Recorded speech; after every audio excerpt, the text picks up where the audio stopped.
Assalamualaikum warahmatullahi wabarakatuh. Perkenalkan, nama saya Dani Kemudian dari kelas 12 TBSM 5. Di sini saya akan menjelaskan hakikat bangsa dan negara. Pengertian bangsa.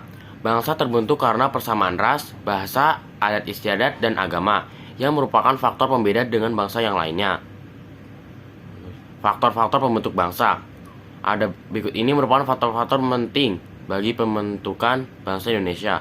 Persamaan asal keturunan etnis, persamaan pola kebudayaan, persamaan tempat tinggal yang disebut dengan khas tanah air, persamaan sejarah, persamaan cita-cita.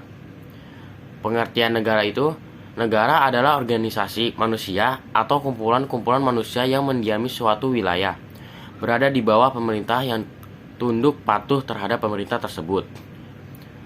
Dan unsur-unsur negara, penduduk yang tetap atau rakyat, terus wilayah, pemerintah yang berdaulat, dan pengakuan dari negara lain.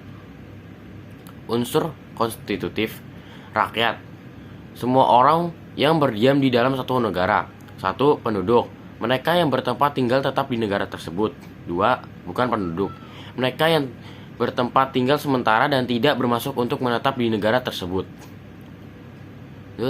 Wilayah suatu negara, ada wilayah lautan atau perairan, wilayah daratan, dan wilayah udara.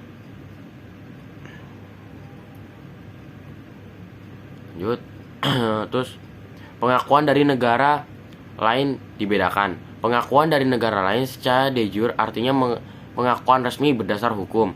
Pengakuan dari negara lain secara faktor artinya pengakuan yang diberikan jika negara yang baru berdiri tersebut secara konstitusi dapat menunjukkan pemerintahan yang stabil.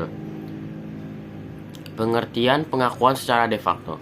Pengakuan dari negara lain secara de facto ini, pengertiannya adalah pengakuan yang berdasarkan pada kenyataan faktual yang ada yang telah memenuhi persyaratan untuk menjadi negara. Misalnya, secara de facto Indonesia merdeka pada tanggal 17 Agustus 1945.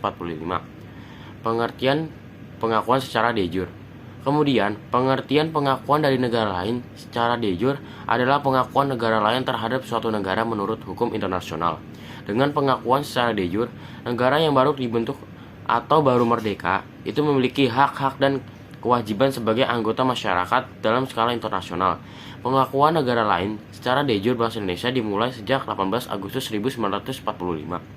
Pada saat disahkannya Undang-Undang Dasar 1945, terpilihnya presiden dan wakil presiden, serta dilantiknya lembaga legislatif KNYP sebelum terbentuknya DPR atau MPR.